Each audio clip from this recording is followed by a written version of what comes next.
9월 29일 월요일 새벽 함께 묵상하실 말씀은 고린도전서 16장 1절에서 12절 말씀인데요. 우리 1절로 12절 같이 읽겠습니다. 성도를 위하는 연보에 관하여는 내가 갈라디아 교회들에게 명한 것 같이 너희도 그렇게 하라. 매주 첫날에 너희 각 사람이 수입에 따라 모아두어서 내가 갈 때에 연보를 하지 않게 하라. 내가 이럴 때에 너희가 인정한 사람에게 편지를 주어 너희의 은혜를 예루살렘으로 가지고 가게 하리니 만일 나도 가는 것이 합당하면 그들이 나와 함께 가리라.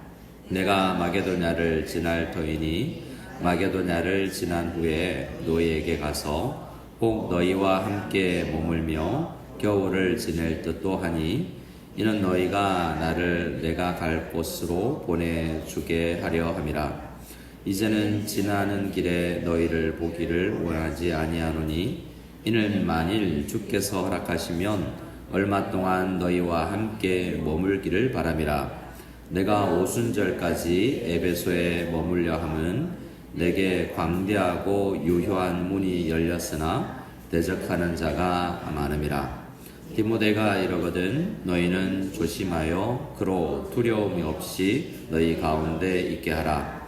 이는 그도 나와 같이 주의 일을 힘쓰는 자임이라. 그러므로 누구든지 그를 멸시하지 말고 평안히 보내어 내게로 오게 하라. 나는 그가 형제들과 함께 오기를 기다리노라. 형제 아볼로에 대하여는 그에게 형제들과 함께 너희에게 가라고 내가 많이 권하였으되 지금은 갈 뜻이 전혀 없으나 기회가 있으면 가리라. 아멘.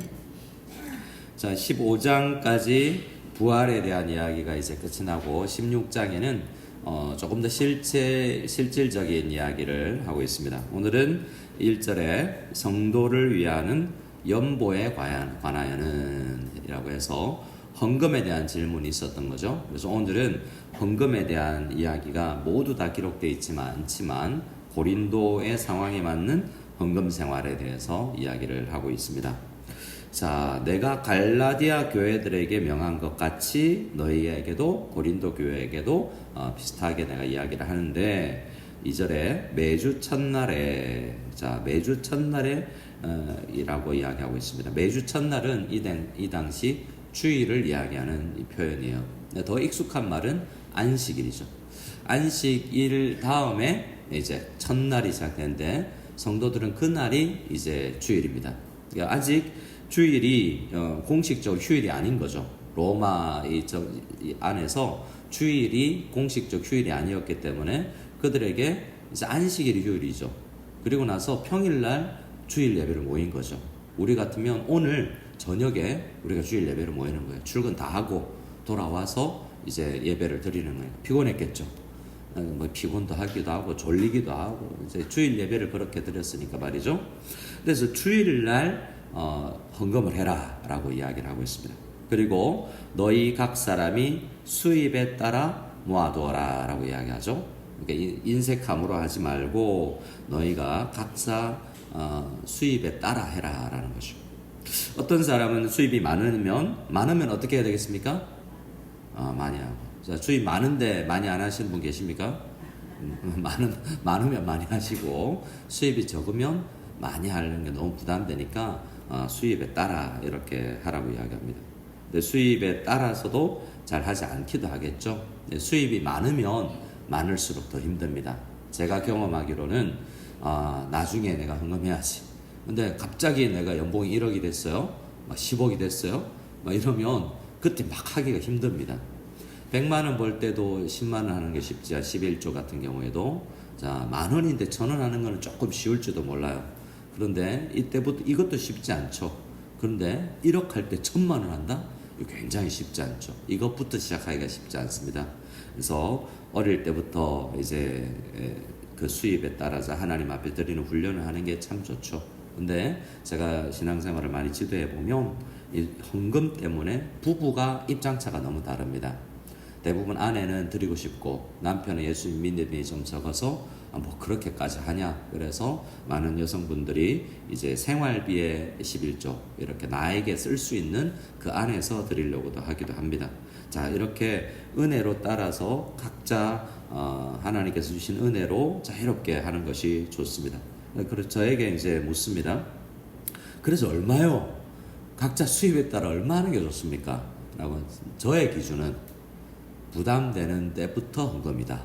자, 이거는 있으나 없으나 10페소, 뭐 1페소 땅에 떨어졌는데 주어나 마나 안 주어도 되는 거, 그 하나님 앞에 드리면 그건 있으나 마나 하는 거 드리는 거는 헌금의 기준에 안 맞을 수 있다. 이거 성경에 나온 건 아닙니다.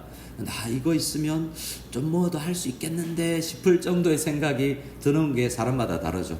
아이들에게는 10페소도 크고 1페소도 큰데 어떤 사람에게는 이 정도는 내가 100페소 1000페소 정도는 손 떨리는데 약간 떨리기 시작할 때 그때부터 헌금이다. 뭐 이런 제가 어릴 때 우리 전도사님이 그렇게 가르쳐 주셨어요. 또 그리고 큰 일들이 있을 때 얼마나 하는 게 좋겠냐 그럴 때 어떤 목사님이 그러셨어요. 그런 거 묻지 마라. 내가 말하면 다친다. 그래서 그분은 인생에 한 번 하는 헌금은 좀 큰 규모를 할 때는 이렇게 가르칩니다. 우리 아이들 결혼시킬 때만큼 해라. 우리 딸 결혼 자금을 내가 마련해서 할 때만큼 전셋집을 후원하든 뭐 결혼 그만큼 큰 어떤 일들이 있을 때는 하는 게 좋다. 안 물어볼 걸. 그렇게 많은 사람들이 못하기 때문에 그렇게 하라는 건 이야기도 아니고요. 그렇게 우리는 하나님 앞에 하는 거하고 우리 가정에 하는 거하고 얼마나 차이가 나는지 생각해 봐야 됩니다. 그래서 하나님의 일을 할 때에도 우리가 가정의 어떤 부분을 할 때만큼 주님 앞에 더 이상 하는 분도 있죠. 이건 딱 정해진 게 없습니다. 그래서 이건 제가 이렇게 이야기하는 건 정해진 게 없기 때문이다라는 것이고, 주님께서 은혜를 주시면 많이 할 수 있고 또 우리가 신앙의 수준에 따라서 못한다고 나무랄 것도 아니다라고 생각해 봐야 됩니다. 자, 어떻게 또 하라고 이야기하냐면 그 주일날 수입에 따라 모아두지 내가 갈 때 한 번에 하지 마라. 특별 헌금하지 마라. 가급적 특별 내가 갔을 때 바울 사도 갔는데 헌금해야 되지 않나? 뭐 이렇게 해가지고 특별히 하는 거 말고 평소에 목적을 따라서 이렇게 하는 것이 좋다라는 것입니다. 근데 이 헌금은 주로 어떤 헌금이냐면 3절을 같이 한번 읽어보겠습니다. 내가 이럴 때 너희가 인정한 사람에게 편지를 주어 너희의 은혜를 예루살렘으로 가지고 가게 하리니. 자, 여기서 너희의 은혜를 예루살렘으로 가지고 가겠다라는 말은 이 너희의 은혜가 하나님께서 고린도 교회에 주신 은혜요. 이건 은혜로도 우리가 써야 된다라고 생각하는 헌금입니다. 너희 헌금을 예루살렘으로 가져가겠다는 겁니다. 지금 사도 바울은 에베소에 있어요. 지도가 잘 안 그려질 수 있지만 에베소에서 지금 아가야에 있는 고린도까지는 육로로 따라가면 위로 쭉 흘러서 마게도냐를 거쳐서 밑으로 내려와서 아가야에 고린도까지 가야 됩니다. 배 타고 갈 수도 있죠. 근데 지금 예루살렘 어디 있냐면 에베소에서도 한참 밑에 있기 때문에 지금 어느 정도냐면 우리 필리핀으로 따지면 지금 사도 바울은 민도로에 있어요. 자, 그리고 고린도는 마닐라 있죠. 예루살렘은요, 저 바기오가 아니라 민다나오쯤에 있는 것이죠. 한참 밑에 있는 거예요. 그만큼 멀리 떨어져 있는 상황인데 예루살렘 교회에 기근이 왔습니다. 그래서 예루살렘 교회가 모교회인데 예루살렘 교회가 선교사들을 파송하면서 지금 이방인 고린도 교회, 빌립보 교회, 이방인 교회들이 복음을 얻었잖아요. 그래서 이제 우리 고린도 후서나 로마서 말씀을 보면 특별히 로마서 15장에 보면 이방인들이 영적으로 예루살렘 교회의 은혜를 받았으니 이제 육적인 걸 우리는 드릴 필요도 있다. 서로가 이렇게 해야 된다는 것이죠. 그래서 헌금은 이렇게 유대인과 우리 사도 바울에게 있는 마음은 유대인 교회와 헬라인 교회가 서로 연합할 수 있는 귀중한 사랑의 마음이다라고 이야기해서 예루살렘 교회로 가지고 가려고 하는 것입니다. 만일 나도 가는 것이 합당하면 그들이 나와 함께 가리라 라고 이야기하는데요. 어떤 사람들과 함께 갔냐면 3절에 내가 이럴 때에 너희가 인정한 사람에게 편지를 주어. 자, 재정 구원은 교회 전체가 특별히 저 사람들은 재정에 깨끗한 사람들이다 라고 인정한 사람들을 정해야 된다는 거죠. 그리고 이 돈을 가지고 가는데 돈이 상당히 무겁습니다. 당시에는 지금 은행 가서 송금할 수도 없고 은화로 되어 있는 걸 들고 가는 사도 바울이 못 들고 가요, 혼자. 그래서 여러 사람이 나누어서 어깨 지고 그렇게 가야 됩니다. 위험하기도 하고요. 그래서 여러 사람이 함께 헌금을 가지고 갑니다. 제가 사역에 떠났던 한 교회에서는 이제 재정부원들은 딱 재정부에 들어가면 앞치마를 입습니다. 주머니가 없는, 자기 주머니가 있을 수, 바지 주머니도 어떤 동전 하나도 들어가지 않는다는 마음으로 주머니를 싹 가리는 앞치마를 입고 항상 헌금이 이동될 때는 복수로 둘 이상을 움직이게 되고, 어떤 경우에는 교육자 한 사람이 꼭 껴서 이렇게 하나님의 헌금을 가장 안전하게, 또 누구도 시험에 들지 않게 이렇게 하려는 것을 우리는 봅니다. 오늘 사도 바울도 나도 가능하면 같이 가겠다라고 이야기를 하고 있죠. 5절부터는 좀 다른 이야기입니다. 헌금 이야기를 하고 나서 사도 바울은 마게도냐를 지날 터이니, 마게도냐는 이제 빌립보가 있는 그쪽이었죠. 쭉 내려와야 아가야가 있는 고린도입니다. 마게도냐를 지날 터이니, 마게도냐를 지난 후에 아가야에 있는 고린도 교회에게 가서 혹 너희와 함께 머물며 겨울을 지낼 듯도 하니, 이는 너희가 나를 내가 갈 곳으로 보내어 주게 하려 함이라 라고 이야기합니다. 헌금에 있어서 두 번째 다른 목표입니다. 사도 바울은 여러 로마서도 나 스페인에 선교하고 싶은데 스페인 선교 헌금을 너희가 해라, 이게 이제, 근데 나는 이런 복음을 전하고 싶다, 이게 로마서의 기록 목적이기도 합니다. 고린도전서에 기록을 하고 나서도 사도 바울은 나 다른 곳에 선교하고 싶다. 사도 바울은 선교사이기도 하고 목회자이기도 했죠. 개척교회 목회자이기도 하고 목회도 했지만 또 다른 곳을 선교하기도 한 선교사이기도 했죠. 고린도에 있을 때는 자기가 쓸 생활비는 자기가 벌어서 먹고 살았지만, 요즘에 그런 사람들을 이전에는 이제 텐트 메이커라고 영어로 불렀는데요. 왜냐하면 천막을 만드는 일을 했기 때문에 일하는 목회자들을, 선교사들을 텐트 메이커라고 불렀습니다. 요즘 한국에서는요, 뭐라고 부르는지 아세요? 일목이라고. 일목. 일하는 목사라고 해서 일목. 그래서 투잡, 이중사역자.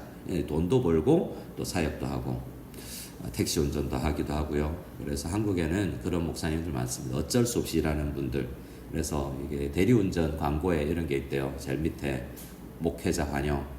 그래서 목회자 술도 안 먹고 성실하고, 그래서 대리운전 하시는 분들도 많으시고 여러 가지. 근데 또 목표에 따라서 의도적으로 일하는 분도 있습니다. 사도 바울은 그러나 모두에게 일하는 목회자가 되기를 원치 않습니다. 사도 바울도 선교 헌금까지는 내가 없다. 교회가 선교해야 된다. 그래서 내가 선교하러 갈 때 선교에 사용되는 비용은 너희가 주기를 바란다 라고 선교 사역을 위해서 교회가 재정을 사용하는 것이 옳다라고 이야기합니다. 8절 9절을 같이 한번 읽어보겠습니다. 8절 9절입니다. 내가 오순절까지 에베소에 머물려 함은 내게 광대하고 유효한 문이 열렸으나 대적하는 자가 많음이라. 자, 사도 바울이나 우리가 지금 에베소에 있으면서 사도 바울 같은 경우에는 항상 우리가 만나는 수 있는 일인데요. 광대하고 유효한 사역의 문이 활짝 열렸지만 그 사역이 쉽지 않아요. 그걸 방해하는 사람들이, 대적이 또 많습니다. 그래서 이 지금 사기의 상황도 이야기합니다. 근데 우리 여기에서 우리의 사역에 힌트도 얻게 하죠. 하는 길이, 다양한 길이 사역이 너무 많구나. 저도 마음에 우리 필리핀에 살아가면서 이런 일도 해야 되겠고 저런 일도 해야 되겠고 교회 안에도 이런저런 일들을 하면 참 좋겠고, 그런데 마음만큼 이렇게 되지는 않는 일들이 참 많죠. 그러나 이 상황은 뭡니까? 문이 열렸으니까 대적하는 사람이 있으면 어떻게 합니까? 하지 맙니까? 아니, 열심히 그 대적을 싸워서 이기면서 일하라고 이야기를 합니다. 10절에 이제 디모데 이야기를 합니다. 디모데가 고린도 교회에 도착하거든 어떻게 라고 이야기합니까? 디모데가 고린도 전서를 들고 갑니다. 고린도 전서를 들고 가면 환영해 주라고 이야기하죠. 너희는 조심하여 그로 두려움 없이 너희 가운데 있게 하라 라고 이야기합니다. 이것은 어떤 이야기입니까? 고린도에 오면 숙소도 제공해 주고 먹을 거리도 주고, 그리고 나서 다시 돌아올 수 있도록 해라. 이는, 자 10절 이는부터 같이 한 게 있습니다. 이는 시작. 이는 그도 나와 같이 주의 일을 힘쓰는 자임이라. 자, 어떤 일을 힘쓰는 자요? 주의 일을 힘쓰는 자임이라 라고 해서 어제 55장 마지막 절에 58절에 그러므로 내 사랑하는 형제들아 견실하며 흔들리지 말고 항상 주의 일에 더욱 힘쓰는 자들이 되라 라고 이야기했었죠. 그 주의 일에 뭐가 있죠? 헌금도 있고 선교도 있고 목회자 생활비도 있고 다 있는 것입니다. 오늘 디모데 같은 경우에는 외부 강사죠. 어떤 외부 사역자가 오면 숙소도 마련해주고 식사 대접도 하고 돌아갈 때 기록되어 있지 않지만 돌아가는 여비도 좀 챙겨드리고 이런 이야기를 하라라고 이야기를 하고 있습니다. 그래서 11절에 평안히 어려움 없이 돌아올 수 있도록 배려해달라라고 이야기합니다. 그리고 12절입니다. 12절의 마지막 절 형제 아볼로 이야기가 나오죠. 아볼로는 고린도전서에 아볼로파, 게바파, 바울파, 그리스도파로 나누어졌던 한 파죠. 근데 실제로 아볼로와 바울은 지금 에베소 외에 아볼로가 있는지 모르지만 상당히 잘 지내고 있습니다. 둘은 문제가 없어요. 성도들끼리 자기들끼리 그냥 나누어 있죠. 그래서 그런데 가라고 고린도에 가서 우리 이야기 같이 해결하자 어떻게 가라고 권면했는데 아볼로는 안 가겠다고 그랬대요. 왜인지는 모르겠습니다. 아무도 모릅니다. 근데 아볼로가 같이 있고 바울과 아볼로는 아무 문제 없습니다. 근데 교회 안에는 정말 아무 일도 아닌데 혼자 삐지는 일이 너무 많아요. 그래서 고린도 교회는 아볼로와 바울은 전혀 상관없는데 자기들끼리의 여러 연약함에 빠져 있는 모습도 잠시 이 본문을 통해서 알 수가 있습니다. 오늘은 헌금을 위해서 여러 가지를 이야기했는데요. 헌금은 유대인 교회와 헬라인 교회가 이방인 교회가 하나 되게 하는 귀한 쓰임을 받는 것이기도 하고 헌금의 방식은 자발성과 기쁨으로 하는 것입니다. 마음에 정한 대로 하고 고린도 후서 9장에 가면 인색함으로도 하지 마라. 자유롭게 하자고 그랬지 않냐? 부담 없이 인색하게 하는 건 또 맞지 않다라는 기준을 이야기하죠. 재정관리는 투명하게 해야 합니다. 균등하게 상부상조를 서로 나누어서 하는 것도 이야기합니다. 고린도 후서에서도 다시 한번 헌금에 대해서 이야기하니까 우리는 교회에서는 돈 이야기하는 걸 목사님 굉장히 어려워하는 목사님들이 많습니다. 저도 그렇긴 한데요. 근데 목회자는요 성경에 나오는 만큼은 헌금에 가르쳐야 됩니다. 헌금하십시오. 헌금해야 됩니다. 이야기할 수 있어야 돼요. 그리고 과하게 하면 또 안 되죠.